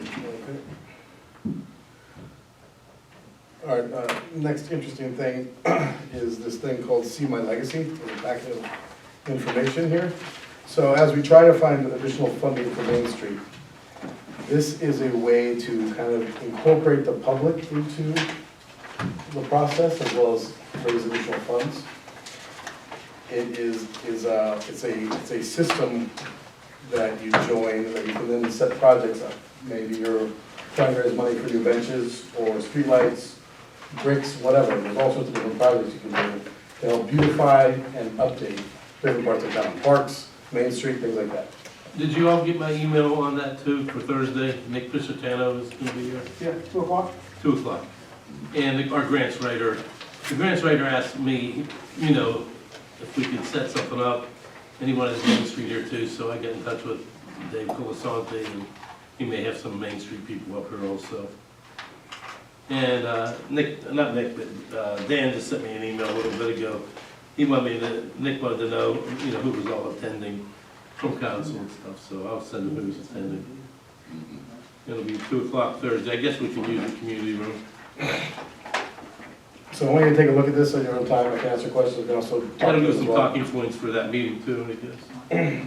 But basically, one of the things they do is there's something like this, it's a little plaque that has information on it, that also has a QR code you can scan to basically go to a page with pictures and more information about, like a memoriam for someone's grandmother who died, things like that. It's something we can put to fix to a bench, for example, they would cover the cost of the bench, and then we would be able to update some of our stuff around town. So I want you guys to look look at it, ask me questions, and if you guys are interested, we can pursue it further. How much you say it costs? It's a $2,500 annual, but the initial setup is $2,500. So $5,000 the first year, $2,500 after that. And then it basically opens up the program, and you can kind of create your own projects and a way to pay for the projects online. Was it like an app? Like Savvy Citizen? Not like an app, it's more just a website, but you probably have something like that, but yeah. Alright. Here, this is the actual. David, are you guaranteed anything back? What? Are you guaranteed anything back? Well, we don't carry anything, but it's a way to raise money and engage the community to actually fundraise. This is reading time. So yeah, just think about it, look at it, we can talk about it. It's a good idea. But we do have, I mean, the grant project we have currently, $1 million grant project, probably isn't enough to really fix up Main Street like we want. So this would be a way to get additional funding. How much do we have in that kitty already? What did we get from GDTF, what was that? What was it, 175? 175. 175, that's what it was. And we're looking at $1.5 million. Probably close to $1.5 million now, it was $1 million was the original proposal prepared by Hatch, right? Yeah, that was, So it's out of date. 3 years. 2022. Yeah, that sounds right. Don't we have a deadline to use that money? We're gonna use the 175 this year. Good. We'll do what we can, Good. and then we'll hopefully hear back from some other grants we've applied for, like the LSA grant and the Main Street Matters. How do you intend on spending $175,000? I gotta talk with Dan about it and look at the thing. Probably benches, maybe street lights, stuff like that. Lighting's usually one of the bigger complaints up Yeah, there. Maybe change the lighting over to LED. yeah, well, that'd be a good way to do And it. if we have to buy new ones, we should at least buy aluminum so they don't Right, rot. right. Do we know Let's get what we electric on pay the poles so in that lighting we on those? Well, a you're year? Not something like that. What's so that? I can Get it. How much you pay for like the lights on Main Street? How How much usage? much use would I don't know that they're separately metered. They are. I can figure that out. Awesome. A lot of them have been changed to LED already, I believe. To be honest with you, Rick. Haven't they? They have. Dave, would you also put in there about having electric on the poles? Oh, electric outlets? Yes. Yeah, of course. Definitely. I Aluminum. mean, we're getting nowhere with the, Oh, we gotta probably Electric. contact some of the people that put the trees up, maybe to start getting their ornaments they off. are. So we can have our Bob's guys take them down. No, Oh. no, you're not taking them down, Oh, Bob. There's They're some real ones though, going to isn't keep there? the trees, and they're artificial trees. Oh, they're all artificial? And those I thought some were real. individuals are going to keep them for next year. Okay, there's no real trees up there. Okay, I thought That's some what I'm were, saying, please have electric for real. them. The one at Park School's a real tree. I thought some were real. Yeah, I'm pretty sure. Yeah, I think some are real. So if the real ones, I I'll guess. ask Marianne. I don't think they want the real ones back. Right, They don't want the real ones back? I'll ask They died. the people. Christmas trees are long. Looks like pine trees. Dave, you ready to move on? Yeah. There was a complaint by a resident. I talked to the mayor about this. It's hard for residents on Lawrence Street and some of those other ones by the park schools to park during the day or even at night. I'm not sure how to address that problem. I was there today. Yeah. I saw this, I went up, I picked up my grandson, I had to hurry up and go and get him, and I pulled up, and there's about 20, 25 minutes, it's congested, and It's go to gone. the chief, you can't stop anybody from parking a legal parking spot. Correct. That's, everybody parks legally, it gets congested, but there was a woman in front of me, she took like a 3-year-old out, she carried a 2-month-old baby down the block to pick up her 5-year-old, and there's nothing we Yeah, can it's do. pretty bad weather, but what are you gonna do? I mean, the school's been there for 113 years. It's not gonna be. It's gonna be there gone much a year and a half. longer. Yeah, it's gonna be gone. Oh, well, I mean, I'm sure you all know that, but it's been raised several times, like, members of the public. What's that? It's been raised. by the Right, public. but I was up there today and it's like, it's get congested for a while. Yeah. But Main Street on both It's not sides. just the pickup, it's also any events at night. Oh, yeah, I understand. But the school's been there 113 years. Yeah. The same problem exists with the library, if you all know. If you wanna ask anybody about parking, ask the mayor. When I bought a house by the playground, I knew what I was getting. And At that time, there was like 300-400 kids playing baseball. Now they got like 150, which is a break for me. now, during baseball season, you get on to Rob's, they park so close to his driveway. Yeah. I don't know. Well, I went over to the baseball field a couple times. Yeah. Hey, whose car is it? I mean, They get something moving. and the baseball field was across the street when you moved in, right, Rob? Yeah, it was there when I moved in. When Bill Hanna was running the place, it had probably 350 kids, right? So it's done a lot then. So I haven't had to go down as much as I used to ask people to move. No, I'm sure up there in Lawrence, people do, I have seen people There's sitting every in front of driveways in their vehicles, that could be a problem, but if they're legally parked, Right, nothing you you can do. can't do anything. It's their world. Some people are in it. Next thing is vehicle driver policy. One of the problems we've been encountering lately is, actually probably for many years, is some of our drivers don't really take care of the vehicles very well when they're driving. And they'll hit curbs, not the police. Well, the police can do it, but they're usually doing something important. But hit curbs, not really maintain the vehicles very well. It's an issue that probably costs us, I would suspect, $10,000 to $20,000 a year in maintenance by bad driving. And So- what's this for, all borough vehicles? Well, it can be applied to it, but I mean, to make it fair, but I'm not really looking at the police as much as I'm looking at public works. Right. So it's basically kind of a way to ensure the drivers to be a little more careful. Because any our current contract for repair and fleet maintenance doesn't allow for incidents like hitting the curb or just bad driving practices. So we're basically paying money every time somebody busts a tire because they go over the curb. Rich and I saw where the garbage truck backed through the building back there. So it basically describes the reason for it, and the bottom is, and I want to get our solicitor's input on this, but basically, every incident takes up a notch. So first incident, first of all, we go to the borough manager to make the final assessment to determine, so it's kind of an unbiased look at it. And I would determine, talking to everybody, whether it was an incident justified any kind of Accident. punishment.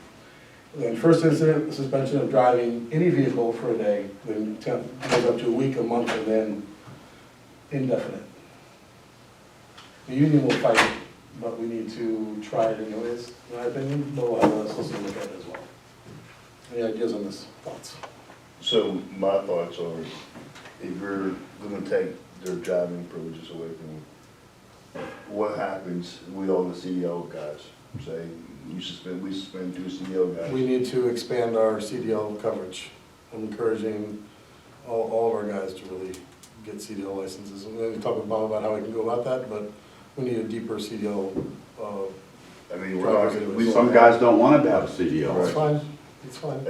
then it's a cost, another cost to us. Yeah. Like, There's another cost to us. You know, go send them to Allstate, it's probably $10,000 now, I'm not even sure what it is. It's probably up there. I mean, I'm not against driving suspensions. Maybe some other discipline. It's more of a way to get people to be a little more careful. I don't really want to suspend anybody's driving. But right now, there's nothing to inspire them to do the job of driving. Well, if we suspend them and they lose a day's pay, that would probably be a lot more, you know, help them not want to tear things up. Well, that's also. I think that would never fly with the union and their contract. It would be a big battle. It's our equipment though. We can't allow people to continue to tear up our equipment. Do they all have driver's license? Do they all have registered driver's license? We know they have driver's license. Yeah. They're all photocopied, all their licenses are valid. That would be the first thing I'd start with. Yeah. And then what is their records? Do they have good driver's records, or do they have bad driver's records? The guy, one of our garbage trucks or something hit the building across the street from me. Caved it in, we had to pay for the repairs for the building. So What do you do? I don't know. Well, so this is something I think we could at least look at it. I mean, people, a lot of the guys like to drive because it, for example, when you're doing trash, it sucks to throw trash. So it's like, hey, I wanna drive, I don't wanna throw trash, I'm gonna be a little more careful driving. Are we hiring any new guys? Because I heard we had a couple retirees coming, they're coming through the line. I'd have to talk to retirement. Bob more about what our needs are. I think mid-year there might be some openings. Okay. Do we have an instance where someone's continuously a bad driver, we just pull them off behind the wheel? Somebody has so many incidents. Well, yeah, this is kind of what we're talking about here. I need some sort of a system in place. Well, Bob, what do you do if you have somebody just shouldn't be driving? Obviously, there's someone that it has to be a concern, right? I got two guys, and I think it's just, they just don't care. Well, then you're gonna be driving. So we need something to say, you know, if they tear something up, we need to say, look, That should be handled with the manager and you, but yeah, it's, I mean, that's fine if you just want that way, I mean, I had a $6,000 toter ripped off a garbage truck, and the guy just went, oh, $6,000. $6,000 what? Toter. What's Picks up the that? garbage cans. What was it? I'm down on this end, you either have It's to a, talk about. it's a toter that picks up the garbage cans, Oh, yeah. hydraulic toter. Now, the guy drove it before, drove for 4 years, never had a problem. This guy drives for 2 weeks, and all of a sudden the toter's rip off. And he just acted like it was, you know, like it was a fight-off item. You know, $6,000 plus the, whatever it cost the mechanic to put it on, plus shipping, we had to bring it from another state, so it was probably $800 in shipping. well, if you have documentation of someone like this, I mean, Dave, Accountability.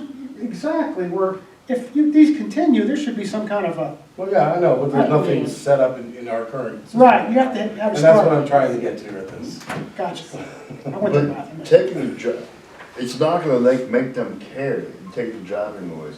You start hitting them in their pocket. Well, except they don't get it's paid as where well if they're not They driving. make less, not being. They're gonna make less, but if they're not here for a day. I mean, I'm willing to tweak Exactly. these and go with something else, I can do If they're not suspension. here for a day, they're not here for 2 days. But I wanna ramp up to something, I don't wanna just say, hey, you got an accident, you're Yeah, suspended. it's not about going right, but if you Okay. hit them in the pocket, you know, 1 or 2 days, maybe they'll start caring. I don't know what's that, what was And that? it's not even just the drivers, I mean. Sometimes it's not the driver's fault Right. either, though, I mean. Well, that's why Yeah, it's two people not driving. automatic, you have to review it. and then- Right.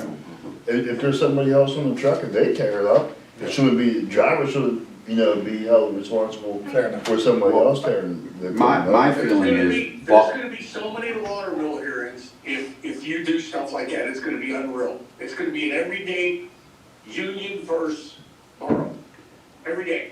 my feeling is that Bob should work with the guys who drive and work with the guys who are working with the drivers, and they should be directing them. It should just be the driver. They should be a team where the guys are, hey, back up some. You should have somebody backing up. Yeah, they shouldn't be on their own doing that. If I they, think a lot Always of it have a happens at the backup. landfill, and, what'd you say? a lot of this damage happens at the landfill, because they're not driving slow enough. Okay, I had a guy bring a truck in, he said, you know, the truck's a piece of junk, you know, the brake can just fell off the truck, just fell off, okay? Well, he hit something so hard that me and the mechanic had to use a torch to get the brake can off.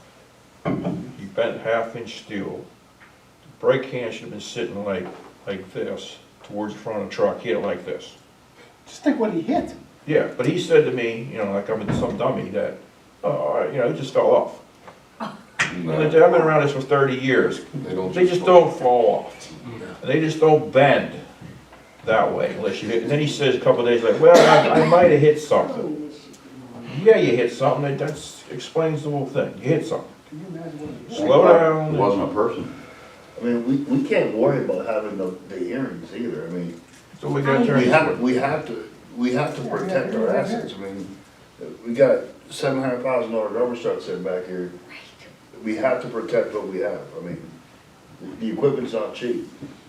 I agree 100%. I mean, to say, well, we'll get into all these water mill hearings, You know what, you need to stop it. That's And the if question. every time something happens, there's a possibility of a water mill, maybe they'll think twice. Or maybe they have We to could be also dropped out of combine their that pay. with, I wanna put cameras in the car, in the cab as well. Oh, There you go.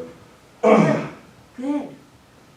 Because if somebody hits something, they'll react in some way, and you'll catch it on the camera. So you're looking at put it on the driver, but also on the road? Both drove there. 100% against on the driver, you put it out towards the road, Stop the camera. 100% against on the driver. And- So do they There's an have, issue reported that there's some drivers using their phones during driving. not a lot, CDL can't do it. Of course you can't do it, but how do you catch it? So, do we have monitors that show where they're at and where We the have speed, what the speed GPS, is? we have speed monitors as well, yeah. Good? And there, whenever it goes over the speed limit, At they least give a get cameras for the road. little icon that shows where it's done, so I can see that easily enough. Mhm. And just like we're saying, the police have it on them and on the car. You know, if we have to do that same thing. Cameras may be a contract issue, but I don't think it's a bad Yeah. idea. Once I doubt again, it's in I the think you need to contract. say, people have to be. If we don't put it on the guy, accountable. we gotta at least put it on the road. Yeah, We're on the we'll have it road. on the road. we're on the road. All right, anyways, that's, where we are, we'll keep discussing this one as we figure it out. Mm-hmm. Move it on, maybe? All right, okay, getting us to the fleet maintenance, that's the next issue, really.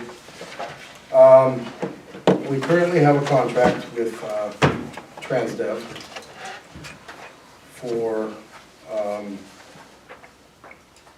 roughly $17,800 a month for the 54 vehicles that we have in our service. That is for routine maintenance and a lot of the general stuff, but it doesn't include any things that are considered beyond regular wear and tear of the vehicle. So there's an additional price we also pay for that every month. Included in packets of the November invoices and reports. We paid $17,869 for November, and we paid an additional $3,600 for additional non-contract repairs. So it's about $21,000 we spent in November, and that's pretty typical. There's some months that are higher than that, but that's kind of average. And then included in these packets also is a bunch of different, detailed explanation of what was worked on. It's actually pretty extensive. So that's the current contract, which has effectively expired. Now, we've received another offer from the same company, Transdev, because they haven't raised the rates in 3 years, they're going to propose $19,897 a month for the maintenance of the 54 vehicles. It's about a $2,000 increase. What is it, 19 what? 19.9, basically. I've tried to identify additional companies that can handle it, and I've been unsuccessful so far. The offer that we have right now from Transdev, which is our current provider, is a 1-year contract with up to 5 years, 4 additional years. So this would give us a chance of proceeding with them, and then I can spend the next year really doing a lot more research and trying to find any other alternatives, so we have a confident that this is the right one we go with. But right now, I don't have anybody else besides them I've identified yet. So I think we should probably continue with them for the 1 year, and then we can look at it through this year and decide if we want to stick with them for next year. That's what you suggest. The nice thing about Transdev is we have a really good mechanic on site, John Right. Chislar, who can handle, And he knows our vehicles. he knows our vehicles, and he handles both big and small. Most mechanics don't do both. And he can do both. So he's well worth what we're paying for. The question is, how long is he gonna be there? Right. He'll probably retire the next 2 or 3 years. So, that's where we are right now. I don't think if we wanted to go on with our own on-site mechanic, we could do that. We could probably find a large truck expert, basically, and we could have our police vehicles done by a local Garage. garage, because those are generally easier. No offense, Chief. You don't need diesel truck, we don't need diesel Well, we just gotta vehicles. look at it and see what's. So I don't know, we can put it on for a vote for next week, or any other ideas that the council would like to maybe consider? I'd like to see the total cost of the overages that we have paid them last year. Sure, I will get that for you by And next the week. year before, I mean, Yeah, I can get that for you the last couple of years. it's nice that they charge us, $17,000 a month, but they're hitting us $5,000-$10,000 every month on the overages, I mean. The other thing is we're actually also paying wholesale for parts and not retail, which is good. Well, it was brought up one time a few years back, Bernie may remember it, of hiring the mechanic back there, but we wouldn't be able to do that because it was he had a no-compete clause, Yeah. which would have been great for the borough if that was. Well, yeah, definitely. But there was this, he has a no-compete clause, so he couldn't do it. Dave, if we was to do it in-house, I'm sure we can go somewhere and get wholesale prices on parts also. Oh, probably. You know, I mean, we don't have to have them for wholesale. One of the prices. other nice advantages of TransDev, and I've talked to the guys quite extensively about this, if John can't fix something, somebody in the company can. That's a plus. And we are gonna get 3 brand new Electric, garbage trucks. that nobody knows nothing about. Brand new. I mean, Pittsburgh also is getting the same type of truck, and they're also using the same company. Oh, that's big. That's, I don't know. Your recommendations or insight, Bob? I'm all for keeping transit for as long as we can. I mean, I don't know how long John's gonna stay, but I got a question about the trucks. When we get the new ones, we're not getting rid of the diesels right away, are we? we're getting rid of 3 old ones. 3 old ones, how many are we gonna keep? 4, Okay, so we got backup, is what you're saying? yes. Yeah, 'cause Bob has been saving 2 really crappy yeah. garbage I've got trucks. 2 That's right. been sitting back for a couple of years. I got another one we'll take out of service when we get the new ones. But I'm not getting rid of all them new diesels because Right. I don't know how these electrics are gonna work. No, we don't have a clue yet. It's all new. Depends on the weather if it doesn't wanna. These We could be batteries, pleasantly surprised, I hope, but who knows? yeah, we might be, we It might might not. be very disappointing. I don't know. But to answer your question, Tim, yes, I will give you everything this week. Well, let's see what we're paying on that. Yeah, that's reasonable. I mean,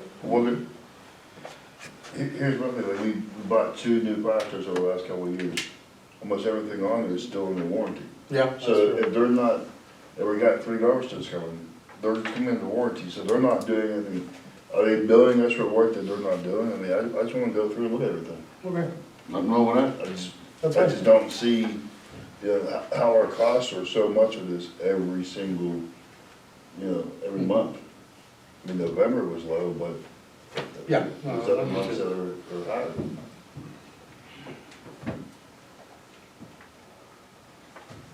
All right. Where's my agenda? Where's the tripod? We met with the Tricog Land Bank last week, Dave and I, and we gave a list of properties that are on our blighted list, and they're gonna start looking at them, and I'll meet with them again soon, and I'll update the council on that, once I have more information. How many properties did you offer? How many do we send? You have a list of it? 82 at the time, His standard list that he's been going off of. which we just got rid of 5 or 6 the last month. From where to who? Gentleman bought 2 of them, the one on 9th Avenue, one on 14th. Another gentleman on right next to the row house up on 18th. The guy from New Jersey sold his. And there was one other one that sold, the house that caught on Cambria Street. They sold. That one up on the hill? The corner. Cambria. Oh, the one that burned? One that burnt. Yeah, on Cambria, Tetri. It's on Emerson. No, not the one up the street a little bit more, Towards Parks going Cambria, it's on the other side. right inside. It's up for $9,000. Yeah, someone bought it. Actually, it sold twice. Oh, really? Yeah, I see that, I looked at it. That sold twice, actually it sold twice. So, and then there might be one more coming off the list on 10th.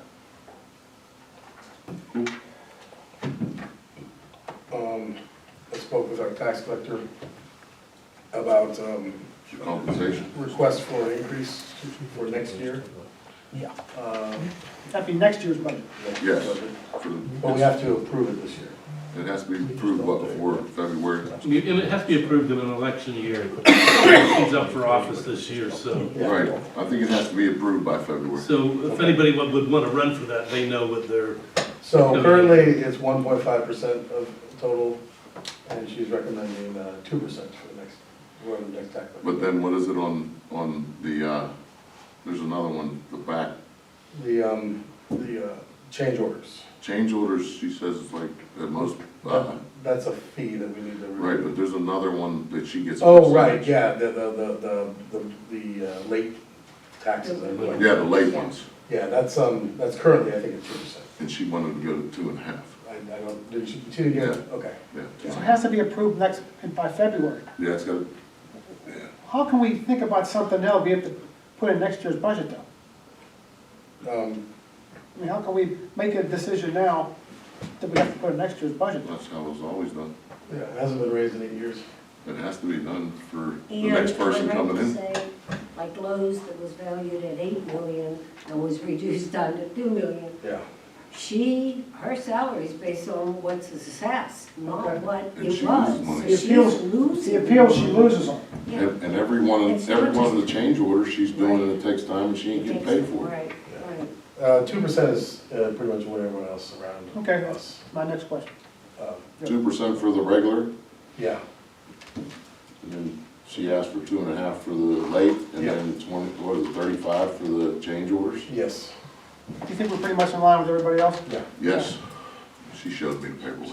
She's low right now. Okay. She's a real For little the right amount now. of time and what that girl does, I mean, her collection, numbers are phenomenal. I think they say we get 96%. That's darn And good. she knows every one of our residents by name. Yeah. And vice versa. God bless her. Yeah, she's an asset to the borough. Can we have that in writing before we? I'll get it, she'll go for me for next meeting. I want to. Yeah, no, it's fine. She's gonna have a chance to before this, but she will definitely have something for me. Just want to see it on paper before we make a vote on it. David, but what Bernie said is true. If we would vote for this and it would this month, where do we get this money in the budget? Where does Well, this come from? Not this year. It comes out of next year's budget. Oh, so it's built into, It's oh, not okay. voting now, Okay. it's voting now, but it doesn't go into effect until Till after the tax 2026. collector is elected. No, Dave, Okay. do you know how the change orders get paid? Do you know how the other people get paid? I don't know much about change orders at this point, I'll look into I mean, does this. the borough eat it? Do they pass it on to the, Right now, I think the borough's paying for it because we're not charging for and we're not paying for it either? Because she don't it. get Yeah, paid we're for not paying change her, orders. right, yeah, so I guess she's eating it. She's eating it. She's working for free. So whatever the increase is for this, we have to put it in, we'll be talking about in November. Yeah, it'll be in the Next year's budget budget. for Next November year. budget, yeah. No, it has to be in, Well, we'll put it in for now. It has to but be the in by actual February. Budget, Right, we have to put it in, we'll start talking about. Increase for her what the would start increase in will be. January. And the next November, we'll talk about. the 2026 budget is where it'll be 2026 budget. reflected. Right. We're putting it in now. oh, yeah. Yes, So that it'll be reflected in the I 2026 just budget. misunderstood you. right, we have to put that in the next year's budget. Yeah. Right. And it has to be out before they start running the election. Yeah. Right. Last thing that I have is, she also talked about this Act 57, it's like a long sheet, Mhm. as a sample resolution for the council. Basically, if someone moves into the borough after taxes, and they're technically responsible for taxes that year, they can apply for a waiver for real estate taxes. Mm. So they're not responsible for it for that year. So they just moved in, and assuming they haven't been paid, they're not responsible that year to pay taxes. That make sense? Right. No confused. But the council will have to adopt a resolution for that. to You recommend it? Act 57. Tax collector recommends it. You've been part of that before?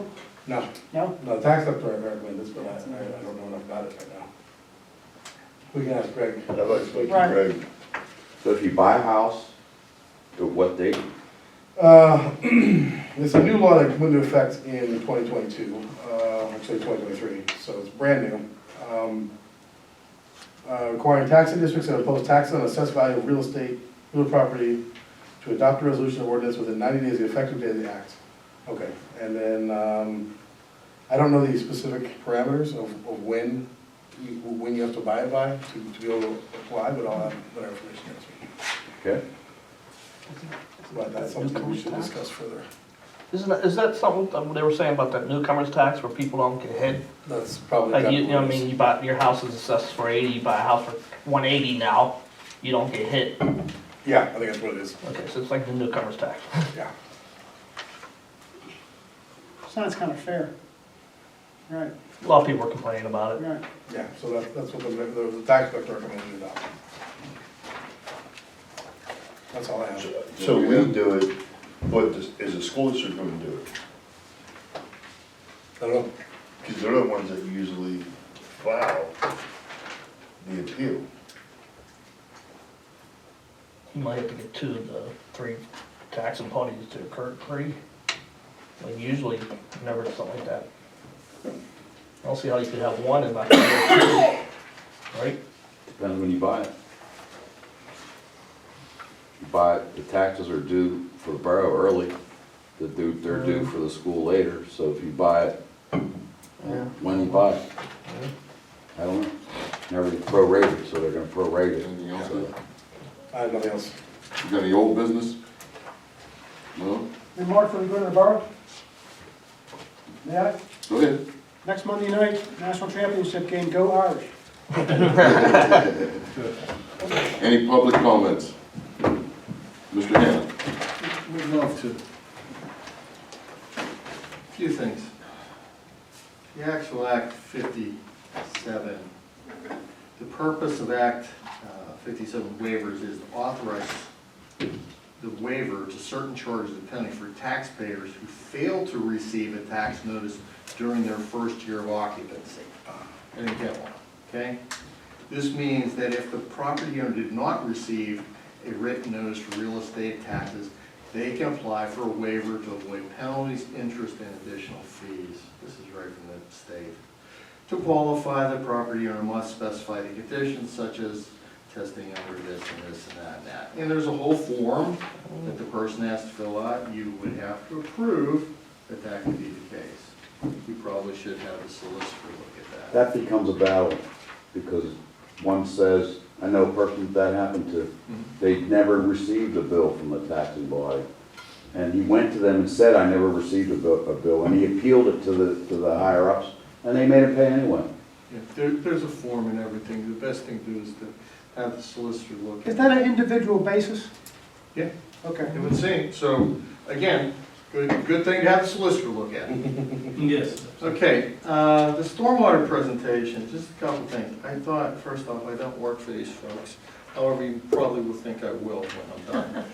So, a couple things. I think it is I love the comment, an unfunded utility. You can't charge a nickel, okay? So let's just talk about either you can make the decision to possibly transition or to develop a business plan to do it yourself, okay? There's 2 options here. Okay, but the first thing I would sit there and say is, you consider this a liability or an asset? That'd be the first question, as a finance and IT person would say. The second thing right there, I would sit there and say, the borough's ability to spend money against the 2017 project itself, how much money did we actually spend? I don't know the answer to it, which you should know the answer. And then while it is indeed comforting that it's been extended, from 2023, there is that question of, non-compliance and any sort of cost of any violation, okay, which seems to be an unknown. So let's just take some simple numbers. I've heard, and what I'm going to go through here is $1 million of 30-year bond with a BBB rating. You're at 4.4%. That means basically $44,000 in interest per year. The payment would be approximately 33,000 per year. So if you total up that right there, you got 77,000. And if you sat there and said you had 6 staff members that are gonna maintain this, and say each one, to make it simple math, and this should be done, a business plan should be developed in making a decision whether to transition or not. Simple numbers would be $100,000 per employee, which would be, you know, benefits and insurance and healthcare and salary and vacation and all those things. And you can change that whatever it is, and the borough manager can figure that out.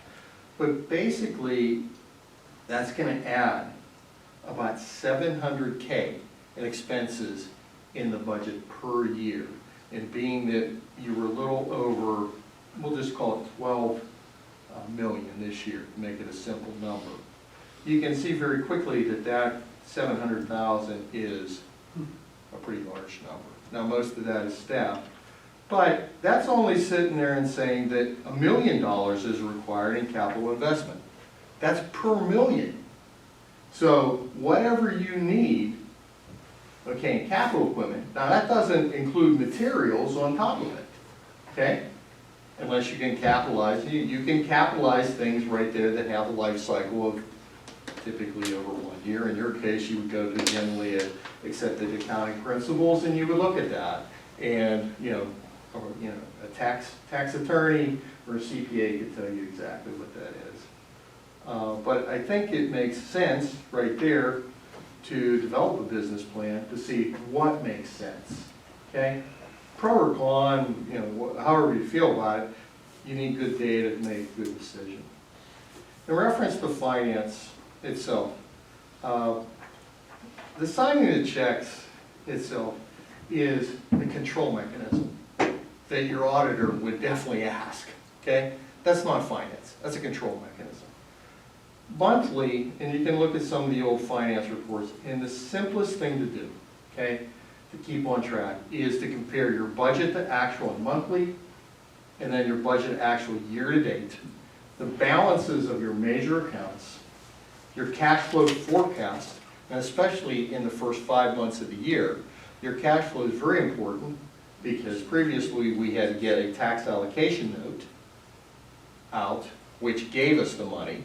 So the borough manager obviously has done some sort of cash flow forecast because he's recommending not to have a tax allocation note, which is good, okay? And an expense forecast moving forward. I would sit there and say, I can see there's some frustration, which I don't want to lead to it, but I think right there, a monthly report that did that would give everybody some sort of feeling where, where the borough was financially, which does make sense. Couple other things. On the conference itself, the actual conference cost is, when you add, it's $12.62 because you do get paid mileage to drive that back and forth. The cost isn't what I'm all that interested in. I'm more interested in coming back with things that are actionable, okay? That are either operationally that you can do in that year, or something that you can lead to some sort of strategic plan moving forward. My opinion is the borough manager definitely should go itself because that's key. Members of council that that are planned to be in office or run for office in the next term probably should go, and it makes a lot of sense. It is not a huge sum of money itself, but it is something right there that, you can't put a price on networking itself, learning contacts, and it's something that's very important. It would give you the ability, which, some of that you have already with networking of people, but you may meet someone right there that's on, 100 miles away that's in a similar situation, and they can, give you develop that relationship that they can indeed, right there, give you some of their guidance, wisdom, counsel, whatever you want to talk about, right there. That makes a lot of sense. In reference to the land bank, I'm hoping that David, some of the stuff I gave you about Margaret Street was helpful, and one question I had, are they considering empty lots, or did we give them any empty lots? No, they usually don't. She said they don't really. Well, she did mention it when there was a house they wanted, Yeah. and there was an empty adjacent lot. Yeah, she said, yeah, they don't usually go after empty lots. If it makes sense, yeah. Okay, well, that would be really interesting because of next week's presentation from Braveheart. That would be, you know, a possibility right there. And I would just point down Margaret Street, there are 4 lots in a row. One is owned by the borough itself, right there where that asphalt is. I know the ownership is a big problem itself. And, you know, there's a number of articles, and I look forward to the next blight meeting that happens. I said, Dave, I look forward to the next blight meeting, and I think it's a good step forward by putting money in the budget, you know, for sheriff sales, and also doing, you know, work with the land bank, knowing that the land bank probably, you know, it's a 5-year investment. If you think you're gonna make your investment back in 1 year, you're not, okay? They're probably in it for 5 years at least, okay? And I would suggest that, you know, probably you would have at least a monthly meeting with them till you get things rolling, and then probably go out quarterly, and that would make a lot of sense. Beyond that, I enjoyed the presentation tonight, and hope that, you know, some of the things I mentioned can be considered. Right there is for work to do. And if you need me to formulate a business plan and numbers, I can do that. Done that more than a few times in my life. So, thank you very much. Thank you, Bill. Thank you. Any additional items? One thing I just want to mention about Thursday, Representative Gergley would have loved to be here. He was supposed to come, but he is having some health problems right now. How's he doing? I think better, you know, Okay, he was stable, but I think he's getting out of the woods now. Heard he's, you know, but he's still not up to, you know, coming out yet. Is he home or is he still in the hospital? I believe he's still in the hospital, but I'll check. Yeah. Okay, I need a motion for adjournment. Motion. Second. All in favor? All in favor? Aye.